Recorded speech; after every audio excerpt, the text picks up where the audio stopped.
Hi, and welcome to the Animal Training Academy podcast show, the show for animal training and behaviour nerds, where I, Ryan Cartledge, interview the world's most proficient animal training and behaviour geeks. We're absolutely thrilled and grateful to have you here with us today. So make sure you hit that subscribe button on whatever you're listening to this on so that you don't miss a single episode. Each episode of this show is brought to you on behalf of the ATA membership. And if you like the conversations in this episode, then you're invited to continue them with like-minded behaviour nerds within the membership area, which you can find out more about at www.animaltrainingacademy.com. You'll get access to twice monthly live web classes, the back catalogue of previous web class replays, plus a huge library of videos and projects to help problem solve your training challenges. Plus, we're a sociable bunch with an exclusive private Facebook group and forum areas. It's like a Netflix social media platform for animal behaviour geeks.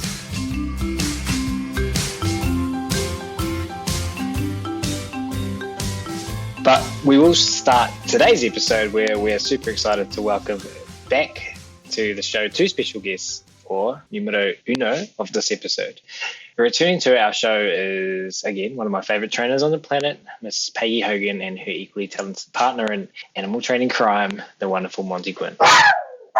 Through her business, The Best Whisperer is a Click, Peggy Hogan provides clicker training lessons, clinics, and online coaching, all focused on horses. She's been a horse lover since the age of 3, when her sister put her on a pay-per-lap pony ride. She loves all animals and has a passion for training.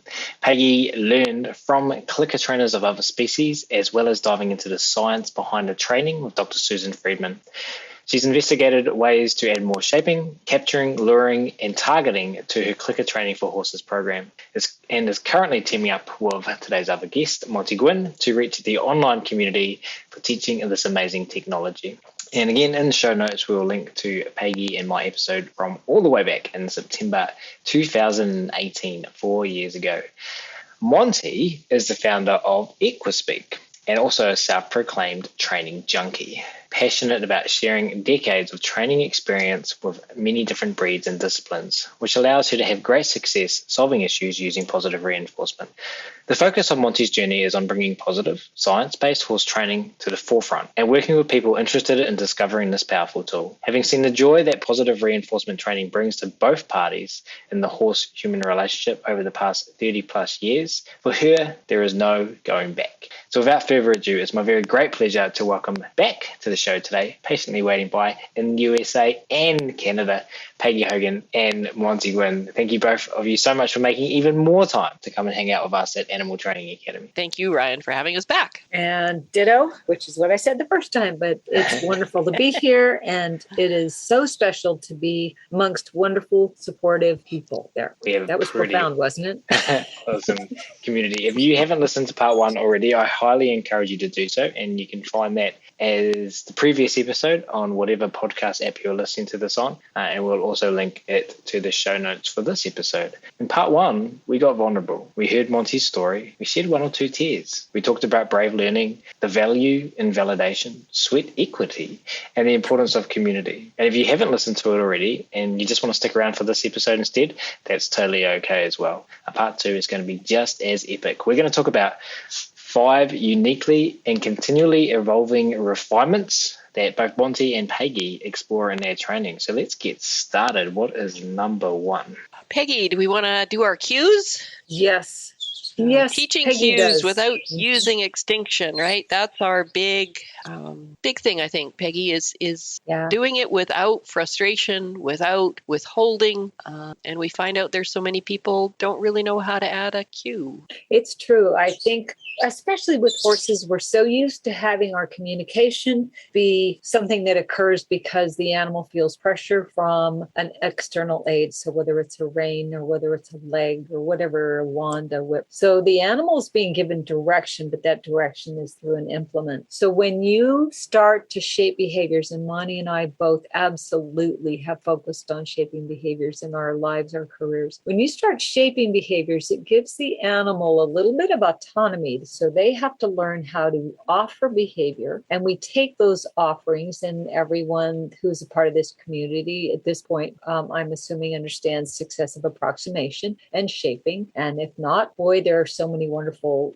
podcasts and videos in Ryan's library on the topic. So the shaping produces animals that know and have learned how to offer behavior. And that's really fine in the beginning. And then we get more behavior, so they offer more behavior. And then there's a tipping point at which I saw this, by the way, Monty, I don't think I shared this story, but there was a guy that did body work on the horses, and he and I were going to do a little bit of training. And I said, sure, I'll show you some stuff about clicker training. So he came, and because for the most part, when you're shaping and you're getting the animal to offer behavior, if you don't know how to put those behaviors on stimulus control, and I'm going to say stimulus control rather loosely, because we are not trying to do strict stimulus control, and that's a topic in and of its own. But all of a sudden, this guy got this kind of wide-eyed because Nikki was just like,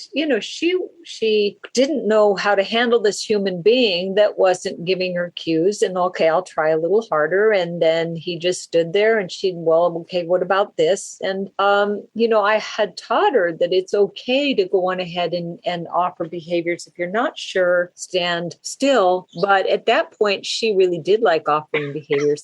And the look on his face, it was like I had just taken a top, a spinning top, and pulled the string, and suddenly this horse was kind of like, what is the matter with this human being? It's broken. And really, I needed, my teaching moment was a wake-up call that I needed to help humans understand better about that cues are important when you've shaped an animal to offer behavior. But I live by shaping. I want that kind of discretionary effort. I like what my horse is. Monty, I'm speaking for you at this point. Yep. But we've spent a great deal of time teaching people how to add cues to behaviors, as well as reducing the need for extinction as one of the techniques. So if my animal offers a behavior off cue, I respond very differently than I used to many years ago. And I'm proud that we're able to offer people ways of adding cues that don't necessarily rely on frustration from the animal of realizing they don't know what to do because they've suddenly offered a behavior that isn't on cue, and they're wondering why we aren't paying up. So we do spend a good amount of time, and I'm kind of hugging here, Monty, but go for it. This is a big thing for us, is to say, we like shaping. Now that you've learned how to shape, make sure that we take this important second step, which is, let's put a cue. And Ryan, though, it doesn't happen much with the horse world where people are out there shaping behaviors. They're still pretty much relying on their pressure cues, and that, so they're not quite understanding that once they do shape, especially if they're in free contact, they really do need to learn about cues. So it's much more familiar concept with the dog trainers. I'm going to, a couple more minutes. I just helped assist up at the ranch with Ken at Ken Ramirez's ranch. And the idea of shaping those animals, the alpacas and the goats and the donkeys, for the dog trainers that were up there, that was a piece of cake. It just seemed that they were like, of course we're going to be training this way. It's what we always do, free contact. But for going into a horse environment, when you say let's use free, Monty's giggling, I love it. Let's use free contact. Let's use work at liberty and shape these. We end up with a huge change in the learning paradigm of most people. So shaping and teaching cues it's absolutely evolving in our techniques, and we are helping people immensely with this concept of people that are into the horse world. Phew! Thought she wasn't going to shut Peggy. up, huh? Yeah, no, good job, Peggy. Big topic. Yeah. We call that passion talking, everyone. It was. I got on my high horse. As soon as you put a rope in a horse person's hand and a halter on the horse's head, they almost cannot resist using pressure. I don't know what it is about it, but I'll vouch for that. it just happens, and they don't seem to know any other way to communicate or teach without using pressure and release for the majority of the normal horse people. So when they come to positive reinforcement and we teach in free contact, they are lost because they don't have a lot of those observational skills as far as using their eyes or watching the body language. They've always used the tactile feel in the rope, the pressure on the rope to time their release. So it's a huge learning curve. And it's also very revealing to them just how many times they use their lead rope, even though they say they don't. And I think Peggy's got a little story with regards to comparing it as well. I don't do anything with my lead rope. Well, how many times do you really, if you paid a lot of attention to it, how many times do you use that? And that's also the argument about, when do I get to fade the food? Yes, when do I get to fade the rope cues? Right, yeah, same deal. And so that was all I wanted to add. Well, and we've sort of segued almost into the second category, which is shaping, but I'll let Brian direct his own show. Passion talking and taking over my show. Bad. I'm joking. That's like the ultimate passion talking. It's like, and now I'm going to ask myself the next question. No, I'm joking. God, so I love it. It almost sounds like there's a teaching opportunity in there if you're teaching about cues, and these items are such strong cues for people to do behaviors that they're not even conscious that they're doing. Oh, it is incredible. Yeah. One way to play that game is to literally put the halter in a person's hand and say, close your eyes. Now, what do you feel? And what's incredible is when we can lift the lead rope just a little, and I'll say, okay, do you feel that? Yes. Now open your eyes, and the snap hanging from underneath the halter will literally only be tilted this much. Whoops, you can't see that on radio, but let's say it, 30, 25 degrees, 30 degrees, it's only tilted that much. And the person's like, oh my God. So we take that lead rope and we are making ourselves, it's like constant. It's like passion talking with our hands, only with a run-on sentence that lasts forever. We're always talking to our animals with that lead rope. And it's incredible how much we're actually influencing behavior. And that's a good exercise. Monty, I know you do, actually, when you do clinics and stuff, we've both had exercises to help people be aware of how they handle that lead rope. But it's pretty amazing to see what happens. You can have a person walking, I'm doing it again. You can have a person, you'll teach them to go out and walk with the animal, forward, backward, right turn, left turn, front end, hind end, all done in free contact at liberty. And then you put the lead rope in their hand, and they'll take 4 steps away from the animal, and the lead rope pops the animal, and they haven't even thought about what they just accomplished without a lead rope. I've seen that happen in many, many clinics. So it is a good place to explore what we do in our own habits. That's some pretty good stimulus control with the lead rope. It is. That's a good point. I wonder if you can unpack that for your learners to use that as an example to say, look at how clear this cue is for you. Imagine if your horse had that clarity in their own cue. Well, that's fun. I'm going to have to play with that one. Yeah, we'll have to play with that one. That one is a fun one. So that's how clear it is, right? Well, there's just this. If we're trying to explain how cues work, if we're trying to get them to logically understand it, could that be leveraged by the actual experience that they're having right now? I don't know. There are some unpacking of ways to teach that, I think, because you might, by pointing out what they're doing, embarrass them or. But graciously, we can point. And Ryan, there's another interesting way to unpack that, and I've done a demo, and Monty alluded to it earlier. And I will take the lead rope, put it on the horse, and I'll say, okay, here's the demo. I'm going to walk forward. I'm going to ask the animal to stop. I'm going to make a left-hand turn. I'm going to ask him to stop. I'm going to ask him to back up. I'm going to make a right-hand turn. We're going to walk back. We're going to do a trot. And then I'm going to ask him to stop. So I do those, what was that? 9 behaviors, something to that effect. And I can show them how many times I use the lead rope. Yeah, touch the lead rope to create the signal to do those behaviors. And there are multiple times that lead rope is engaged that tells the animal what to do. And it's very light and people are always impressed. But then I'll turn around and take the lead rope off and I'll say, now watch, I'm going to do the exact same behaviors, but watch how many times I click and treat during the process. And usually I will do an entire sequence, 10, 12 behaviors, animals staying with me. I haven't touched the lead rope. I click and pay the last behavior. So I used a reinforcer at the end of that chain or sequence. I'm going to call it a sequence this case.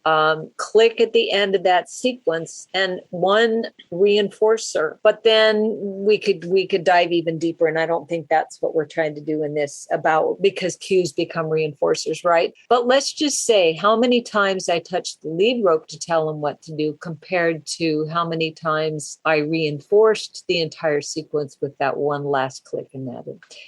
That's another eye opener, but humans are pretty dependent on that lead rope in terms of their comfort level and whatever. That will be fun to unpack. I appreciate the nudge. I really appreciate that nudge, and we'll play with that to take that point of view and flip it for the human. Well, it's kind of like a pacifier. Is that what you're saying? Having that lead rope there? It is. Pacifier is a great word for it. Yeah. And it's a normal. It makes you look normal. So there's some social reinforcers at play for horse trainers. Yes. And security. I think there's security. There's a sense that, if something goes wrong, I can control this animal. Which is a total... It's a total fallacy because a 1,200-pound animal on the end of a little tiny rope is like, no. So I've got loads of questions, but we've also been going for 20 minutes. So what's number 2? Along those lines of what we were doing, so helping people understand that cues. So these are absolutely continually evolving refinements from us and teaching people to shape behavior because that's what Monty and I both specialize in. And Monty is a beautiful trainer in setting up the antecedent arrangements. And you should see, there's some, the video, Monty, that I watched that always and I got to see one today, where the animal's learning about pulling a cart and even having the animal position himself so that the cart can be put in place with the rails, right, Monty? The rails, shafts, sorry. Shaft. What am I thinking of? Anyway, the shafts, I get to sound really ignorant. I don't care. So the shafts come and the animal literally lines up in place so that the shafts can be put on each side and they're narrow. And it is a beautiful video. We had to send a link to that one. But I want to step back and see and share, have Monty share how she uses antecedent arrangements, because that's part of our shaping. And I think that's a profound part of it too. Yeah. And I think that we miss out on a lot as trainers. Oh, and we have the dog. Come here, dear. With not setting up our environment, not taking advantage of those antecedent arrangements. Again, that is very foreign concept in the horse world. I'm sure in the dog training world and other places that I've watched videos and learned from other trainers, it's much more commonplace. But to actually set up an antecedent arrangement to ensure that a behavior is more likely to happen with a horse, it's very uncommon. And in the classes that we teach, we try and set up those antecedents so that the students can see how well an arrangement will work to get the behavior that they are after. So like backing, Monty, you have a really neat video where you were shaping a horse backing and what were in your antecedent arrangements in that video. Well, there's lots that you can do, but to set it up so that his options are limited. So if you start in a corner then it limits the choices. And that's what we want to try and do, is limit the choices so that they pick the one that we would like them to do. So if you have a wall in front of you and a wall on one side of you, and I'm standing on the other side of you, that sort of limits the direction that you can start to shift your body. And, we would shape it with a rock back. And that would probably lead us into our third topic. Now I'm running the show for Ryan, which is our dynamic food delivery, which we use a lot to reduce the frustration and to encourage the behavior. So it's a lure if we use it before a marker, and it's a dynamic food delivery if we use it after we mark the behavior. Just setting things up so that it works easier for the animal and the human. And one more example would be like forward motion. Years and years and years ago, I was trying to teach a horse to move forward and not use pressure. And it's like, well, how am I going to get this animal to move? And I've heard people say, well, is this animal, I'm just going to stand here and wait for them to move. And that's like, well, I played with that. Yeah, I can do that. But using where I was on one side of a fence or a round pen and the horse was on the other. And I call it reverse round penning because that was what I called it at that point. And it was incredibly easy to capture and shape forward motion using this. In fact, for me, it was a square pen, what I have in the video, because the animal was just moving and I could capture that motion and pay it. And then because the horse understood that the click meant repeat that behavior, then we were able to capture that behavior quickly and get it to repeat. And it was so easy. I didn't need pressure. I didn't need to drive from behind. I didn't need to do those things because the animal was learning from his experience. He was learning. Those are the kinds of antecedent arrangements that Monty and I like to set up so that the animal has a chance to guess and an opportunity, but not restricted to the point of discomfort or not restricted per se. Just, okay, what do I do in this environment? And we didn't talk about exploratory shaping either. No, we didn't. Just in a sort of an aside there, with the humans, we try and educate them in their bodies as well, because a lot of the cues will come from the human's body, and they will not realize that, oh, I am now in a leading position. My horse is not going to go forward ahead of me because it's been trained not to the learning history. So trying to educate humans' bodies not to trigger things as well, and not to use too many prompts, not to be too much of a helicopter pilot or a helicopter parent. I get in trouble when I say that, so I don't say that anymore.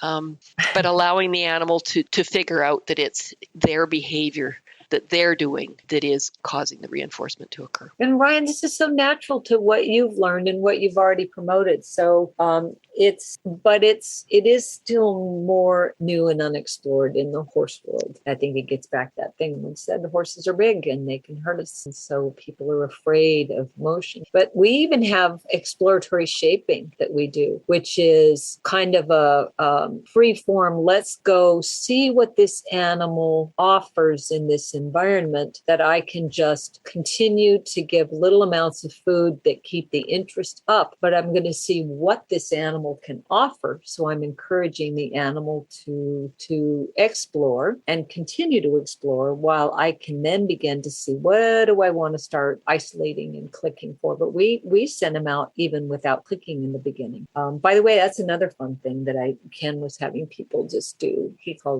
didn't call it exploratory shaping, but exploratory sessions where you see what you're going to get and then later bring in the clicker. Yeah. And so often people try to set up an arrangement and they want to get this behavior from this antecedent arrangement, and they will withhold, rather than looking at it like we do with the exploratory shaping and going, oh, in this arrangement, oh, I'm not quite getting what I thought it was, but man, I'm getting some cool stuff. How about we do this instead?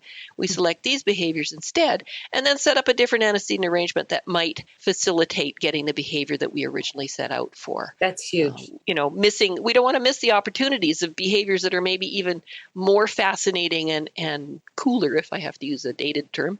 I'm sure that's a dated term these days. I'm cool. That an animal is offering for us, right? And we also find, I think, Peggy, that so many of the horses, just like the people, they're not brave learners. The horses are not brave learners because they have been told no so many times. Don't do anything until I tell you to do something.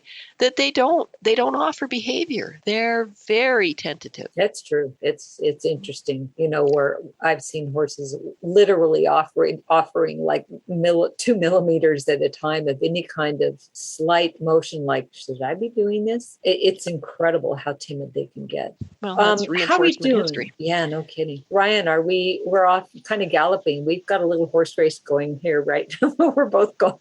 Monty and I are like passion talking. Yeah, awesome. Well, thanks for sharing all of that so far. And I'm curious to learn more about exploratory shaping and your experience recently, Peggy, that you were talking about with Ken on the ranch, and how you explore, not to overuse the word explore, but let's go with it. How you explore exploratory shaping with new human learners. How do you teach the process of planning out and thinking about what you're going to do with the skill of being flexible to what happens in the moment? Like, what is your process to help guide people's practice? We have some specific exercises. Monty, I'll do the bucket one. Do you want to do the object one? So I'll talk about one of the things we do with people is I found it very helpful when people will go out and toss a pellet in a bucket. I've been doing this for years and years and years. And you toss the pellet in the bucket, and then you begin to watch when the horse has finished eating the 1 or 2 pellets and lifts its head, and then you time the toss of the next pellet. And that's a human exercise. The horses love it because they go, wow, cool, food. And then what's really, really fun is that the horses begin to realize if they lift their head and another pellet happens, you can capture and shape a head lift so easily just with the timing of your pellet toss. It doesn't even have to have a click. The tossing of the pellet and the sound of the pellet hitting the bucket marks the behavior. So they begin to lift their head, they hear the pellet hit the bucket, and then, oh, look, there's food again.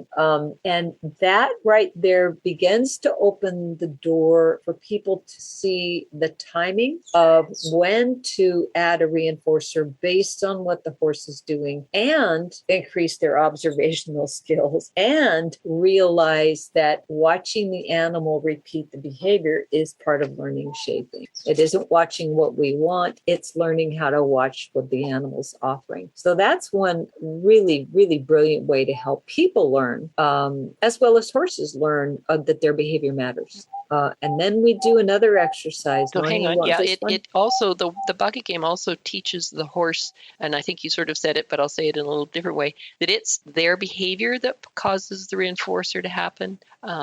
It's not, as they always say, it's not about the food coming from the human. So we've sort of removed the mugging from this behavior, and the horse is now beginning to realize that it's not about, I've done something random and the human has reached into its pocket and given us a reinforcer. It's about something that they specifically did because we've isolated it down with the antecedent arrangement.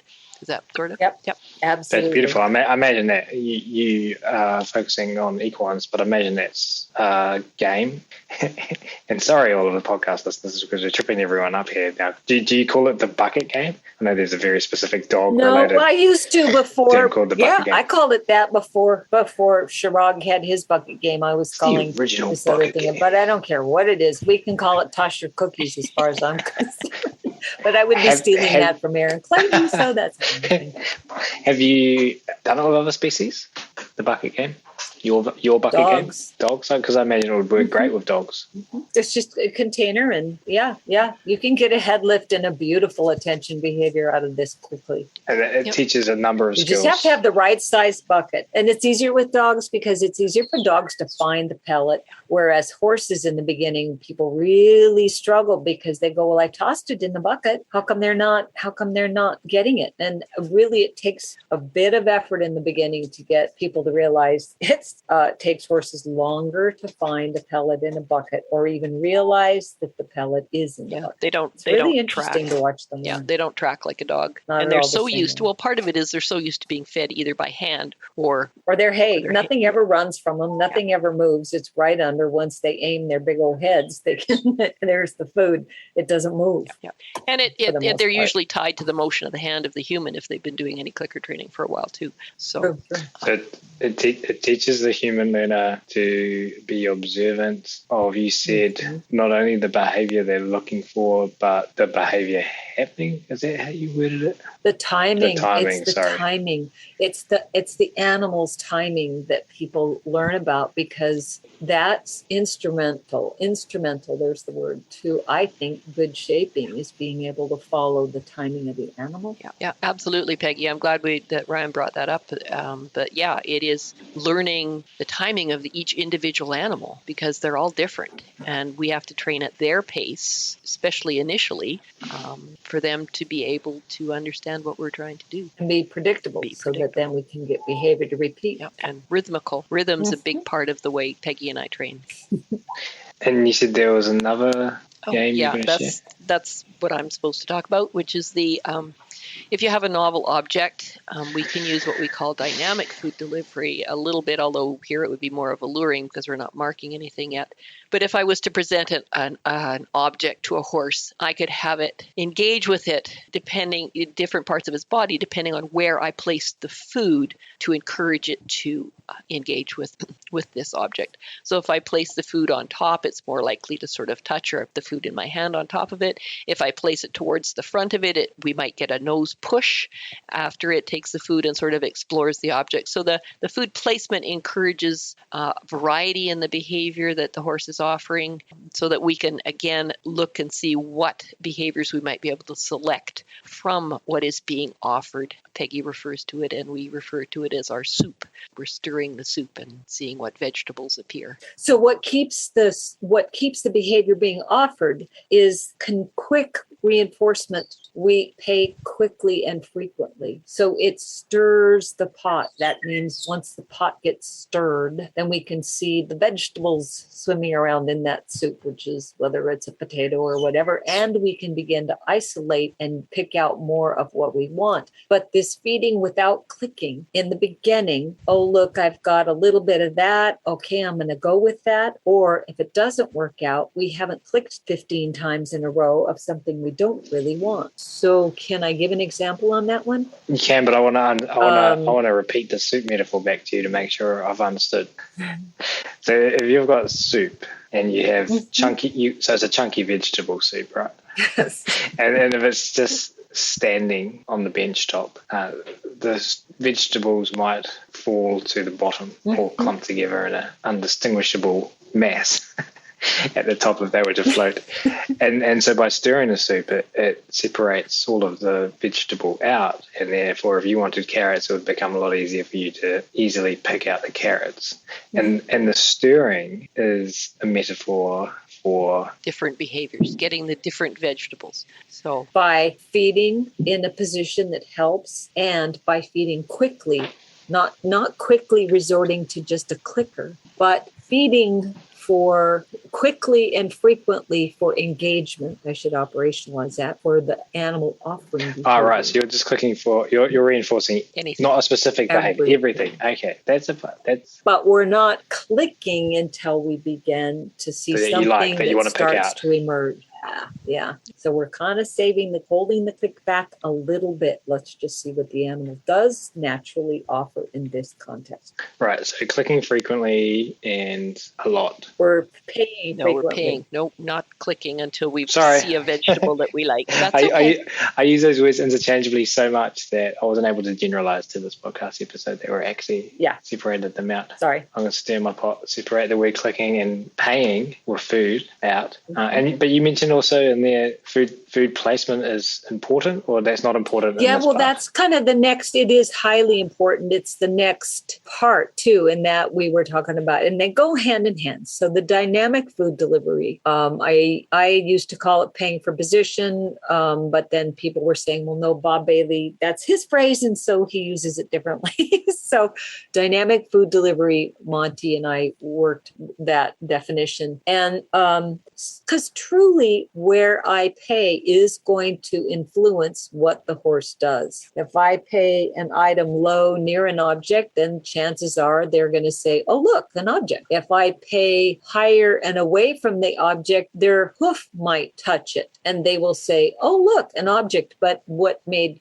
first contact was the hoof. So where I pay can absolutely affect what they offer. So we do use our dynamic food delivery or our placement. Michelle Pouliot is another one who does a lot of strategic, she calls it strategic food placement. Dog trainers reset all the time. And yet horse trainers because we don't toss our food, we are using our hand to create a change in where they move to get the food so that we can get a little more movement out of our animals in our shaping program. And so we can reset. We're compensating. And so we can reset the behavior just like the dog people do. So reset or influence. If you're doing this, your food placement's always the same, or your food placement changes depending on the horse and depending on the program? Say it, go Monty. Yeah, it changes. It depends on what we're trying to get the horse to interact with, where we are in the process of the behavior. So say we've shaped a horse to go and stand on a mat. Well, there's 3 parts to that: getting on, staying on, and getting off. And if we don't have a cue to get them off to begin with, then we can use our dynamic food delivery, which would be a reset in the dog world. You could toss a cookie to get the dog off the mat, right? We can toss food into a bucket, but we have to have taught the animal, because horses aren't quite the same as dogs, to go to the bucket to get the reinforcement, which will reset the behavior loop. And we don't want to toss on our environment the dirt and sand. We don't want the horses to be eating. Or we can click and pay by hand. We can pay off of the mat. Then the animal needs to reset and go back to the mat to get the click to happen. So we're trying to do a reset, as Monty said. We're trying to do a reset, and that helps us create the behavior we want. Yeah. That's dynamic. That's a form of dynamic. It removes a lot of the tendency of people that want to prompt continually. Can I give you food over here? Can I stand still? Do you know to go back and do the behavior that you just did without me leaning or luring or anything like that? And that's taking your halter and dragging you back. And seriously, Brian, when I first started doing this, I was stunned that 2 feet from a target, my horse didn't know to go back and touch it. It's like, wait a minute, the dog trainers have it way ahead of us. And I couldn't get my horse to move 2 feet before he would say, what am I doing? Where am I? Who am I? What's happening? Oh, you mean I'm supposed to touch the target again? If I had it fixed to a fence, so it was in a secure location, going back to it, that was an eye-opener. That was bunches of years ago, but it was a huge eye-opener. Or a mat, anything you want them to repeat. They're so used to relying on us for the prompt because we've taught so long through pressure and release that they wait for us. So it's a learning curve for them as well as the human. That it's, I know how to do this. I don't have to right now wait for my human to tell me to do it because we're just learning how to do it. And then we get them to learn, oh yes, we need to wait. Now, what was the cue that you gave me? Oh yes, I remember that one. Now I can either go touch the target or back up or whatever cue we want to use. So we ping pong it. And who's that phrase from, Peggy? The ping pong the behaviors after a while to proof. Laura Monaco Torelli is the first one I heard talked about ping ponging as a way of that's how she describes it. And again, we don't use frustration to proof that. We use something that we call paying the weight. That's back. Boy, we're bouncing. So that's like really back to that first part of that process of our fascination with cues. Because now that we have an animal that moves, now that we have an animal that's willing to offer behavior, now that we've taught them how to offer behavior and we will reinforce that behavior, now we've got to teach them our cues. And how do we teach them the cues? Well, part of that is teaching them to wait to do the cue. And we used our dynamic food delivery in that process too. So stand here. Now that you know to go touch the target, we're going to pay 5 repetitions in a row of not touching the target and then give our cue again. This is, we're talking about our continually evolving refinements, and they're all interrelated, Ryan. So it sounds like we're jumping all over the place, even though it really makes perfect sense to me. But this sequence of teaching people to get behavior, how to shape, how to do it without pressure, how to then put it on a cue, and how to use your food delivery to facilitate all of those. Right. And so let me check my understanding of dynamic food delivery. It's the first time I've heard that term. And so I want to clarify my understanding. It's mostly or all to do with food placement, so you can reset the learner to do the behavior again. Not only to reset, so we have 3 kinds. So, and I've given them letters. So FW is wait, the food will come to you. So it's sort of like formal dining. So if I want an animal to stay where it is, then I will mark and immediately move my feet so that it knows the food is coming to it. So that's food wait, that's formal dining. Then there's FC, which is come and get the food, which is sort of like a buffet where you have to move around to get your reinforcer. So if I mark a behavior and I want to reset that behavior, then I would mark it and go into my food delivery process, and they know from that, which it has to be learned. I can see Peggy going, it has to be learned, yes, to come and get the food, because most horses only ever have food delivered to them. They're not like a dog where they go and fetch a toy or come and get the food from you. And then there's the third one, which is go and get it in a bucket. So it's not coming from me, it's coming from the delivery person at the door. So it's those visuals I find help people sort of think about how it works. So they have to go to get, I'm still paying for the delivery, but they have to go and get it from a bucket from the delivery guy at the door. That will also reset the behavior. So we have a fairly complex food delivery. It's all trained. It's not willy-nilly. And we actually have talked about it in Clicker Expo, but it is an integral part of what we are excited about and what we do in our training and what we're teaching people to do is we want people to learn about shaping. We want people to learn about allowing their animals to offer behavior, but we don't want the animals to be frustrated without a clue. So we use our antecedent arrangements, our environmental setup, and our food delivery systems to encourage this. And then we add a cue. Yep. Back to that. And we find so many horses will not move. So it's really hard to get any behavior when they just stand there. It's hard to shape a behavior, get a new behavior when the horse just stands, because they've been so heavily reinforced for standing. The food for standing and the food being delivered to them, that you can't get any new behaviors because it's almost like a dead man's behavior. If you're just going to stand there and do nothing, it's pretty hard to shape a new behavior. And the food delivery, really encourage movement. So dog trainers don't even know that they've got it. They've got a really neat system with this food tossing, and it's one of the reasons why I said we have got to change what we're doing and see if we can incorporate some of this. It's a learning from other species. That there is a huge advantage in our training to having the ability to position the horse, reposition the horse, do whatever we need to do with our food delivery. And so this is, Monty and I both discovered this. Again, we were doing similar versions to this before we ever teamed up to teach. So we both said, there's a piece missing here. But the standing still, and to reiterate that, because if you only go to the animal, if you click and the only way to feed him is to go to him, you can create animals that just become stationary to the point where now we have an imbalance, and they have a heck of a time teaching movement because it's been such an emphasis on not only stationing but standing still and having the food come to them. Wow, we're getting right into the technical. So, I guess that's okay too. In no particular, yes, actually in a particular order, in a very specific order. I was about to say in no particular order, but the order is actually very specific.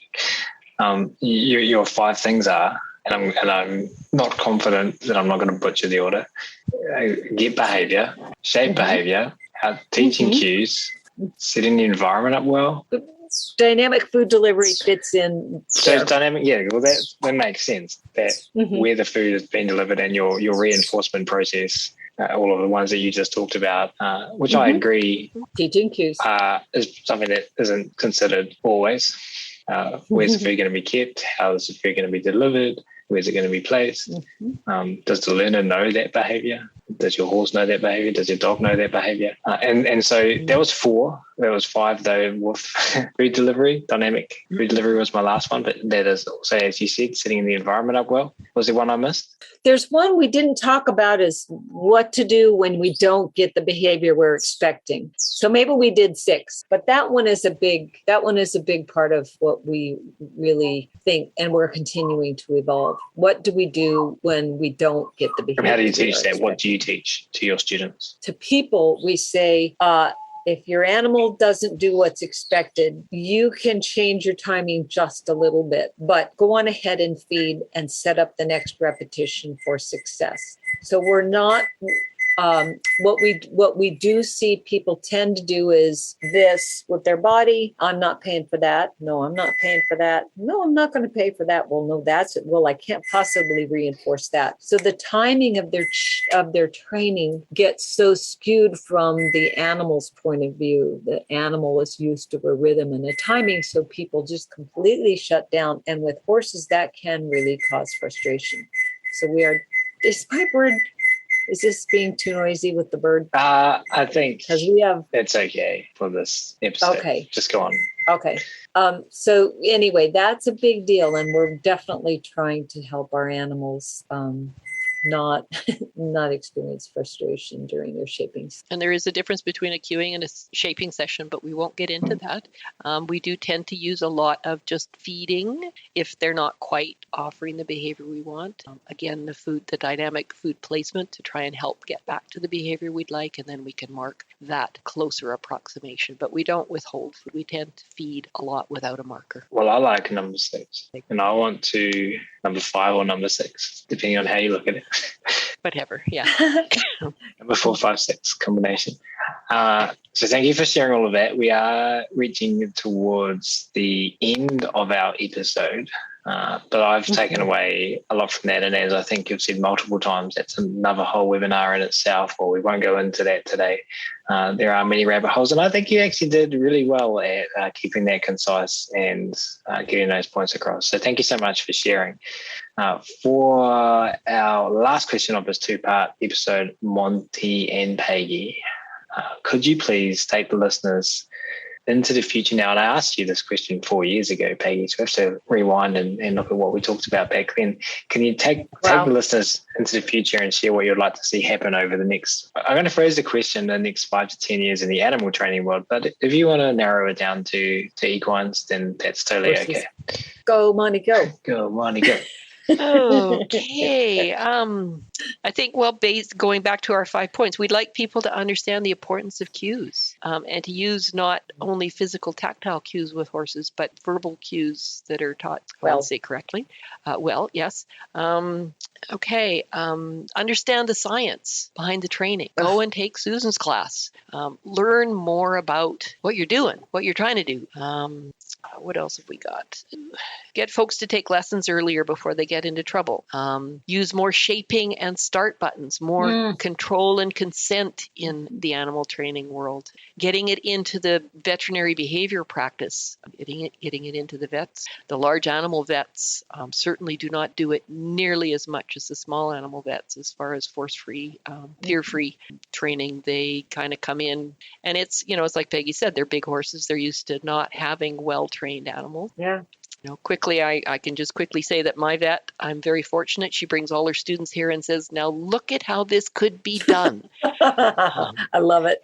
So she loves it. She loves to bring people out and say, look at these horses. You don't have to worry about anything. Monty will tell you when the horse is ready. The horse will tell her when she's ready, and we will proceed, and there will be no twitches or fights or battles, and everyone will come out here feeling just quite fine and no issues. What else have we got? More folks to take husbandry courses, study the social systems of horses, pain expressions.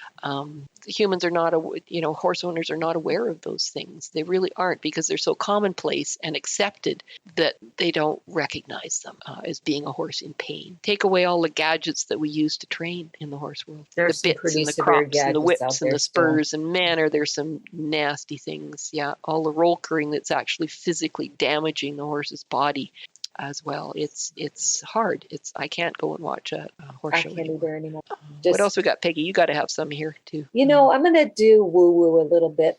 No, but just, okay. So, all right. No, I'm not. I'm going to go science. Let's say if I could have people understand positive reinforcement to the degree they've invested in understanding negative reinforcement, if we could just have them see that there are those two quadrants value. I've spent a great deal of time learning about negative reinforcement for getting and teaching behavior. And I have equally spent the time for positive reinforcement. I'd love to see even that change so that people consider there is more than just one quadrant. That would be a huge change in 5 to 10 years for everybody to have a balance of both. Wouldn't that be? Because I do not devalue the things I've learned about negative reinforcement. I find value in some of the techniques that I've learned. But what a blast that we've been able to take it and do it in positive reinforcement. Hello? I mean, how cool is that? So that would be an incredible thing to see in 5 to 10 years. That would be really incredible. The cooperative healthcare, I've been invested in that for quite a while. To be able to see a person turn and look at their animal and say, hey, are we taking a walk? Are we going to take a walk here? And that they check in with the horse checks in with the person, and they both walk. That's really, really still quite rare. Even that little thing that says, I'm going to look at my animal and we are both walking. That'd be a beautiful thing to see. I'm just going to go with those two. I've a question to end on, and it's one thing I hadn't spent much time considering before, and that is the social reinforcers on offer. We mentioned it, I can't remember in part 1 or part 2, for horse trainers. We were talking about the social reinforcers of fitting in, of being seen, and we were talking specifically about all of those bits that Monty, you were saying you want to be removed, that they're associated with an identity. I'm making this up on the spot, so tell me if you're seeing it differently. They're associated. No, it's true. Associated with the identity of, and I contemplate my own journey as a male, young, positive reinforcement trainer going to a positive reinforcement positive reinforcement clinic or workshop, and being the only male there, and being the younger generation there. I am aware of identity and social reinforcers, and why aren't there other guys there? Has that got in the dog world to do with? That's interesting. Ken talked about that. Did he? What did he say? Yeah. There's another podcast episode. Well, he was just talking about his trying to introduce positive reinforcement to law enforcement. Right. So now you've got cultural influences that are heavy. And there's cultural influences. And I think we've got the cowboy influences. Yeah, there's a lot of that in the horse world. It's the demographics a bit. And there's reinforcers that come within those demographics, right? The social reinforcers of I'm a cowboy and this is what a cowboy does. And I get acceptance and I get reinforcing responses from my peers if I conform to that identity. Then there's the other side about the demographics of most of the people that we encounter. Peggy, you're going to have to help me out with this, but it's middle-aged women. Thanks. No, you know what I'm trying to say here.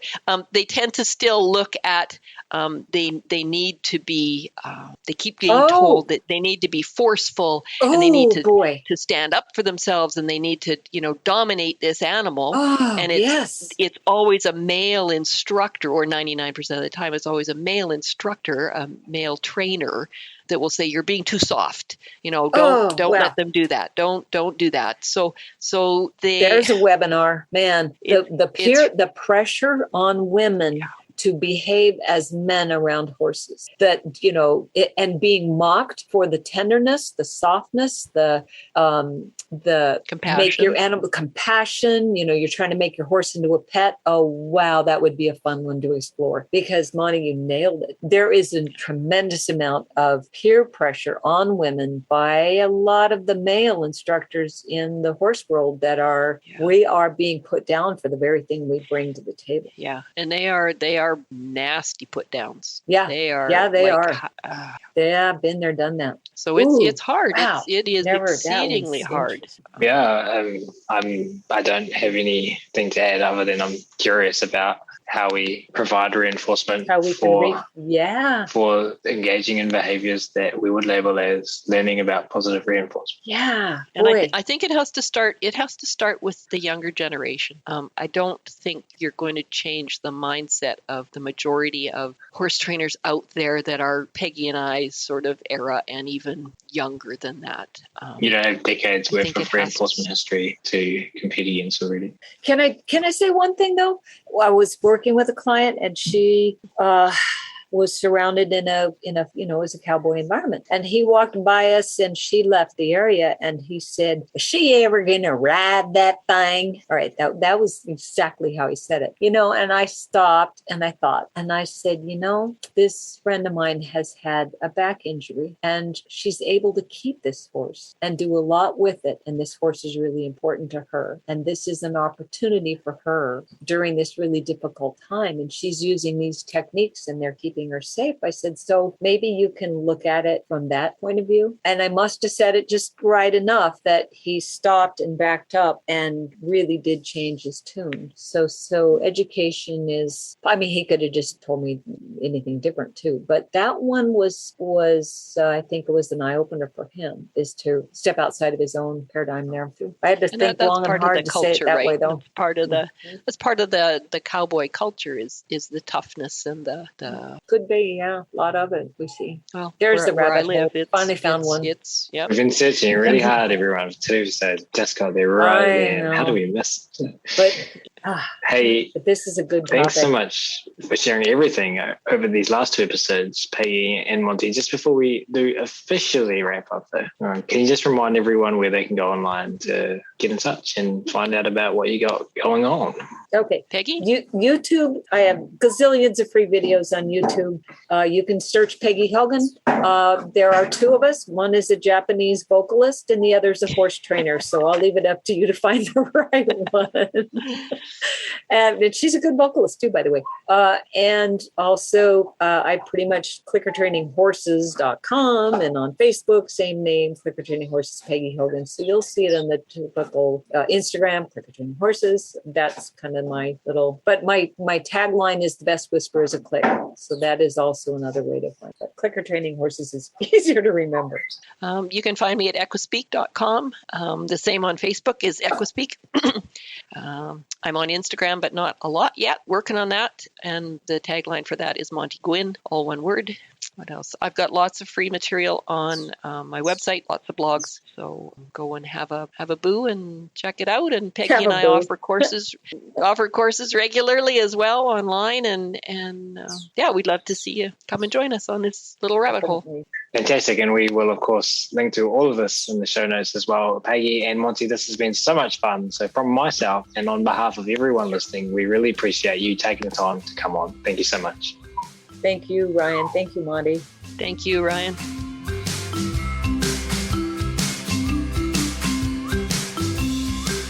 We do, of course, really appreciate all of you tuning in today as well. And if you have enjoyed this episode and you were interested in carrying on the conversation about working with our animals in the most positive, funnest, choice-rich ways, then as mentioned at the start of this episode, the Animal Training Academy community is waiting for you. Head on over to www.animaltrainingacademy.com and click on the membership button in the main menu to learn more about what members are describing as the Netflix social media platform for behavior geeks. That's it for this episode though. We're going to wrap it up there. Thanks again so much everyone for listening. You'll hear from us again soon.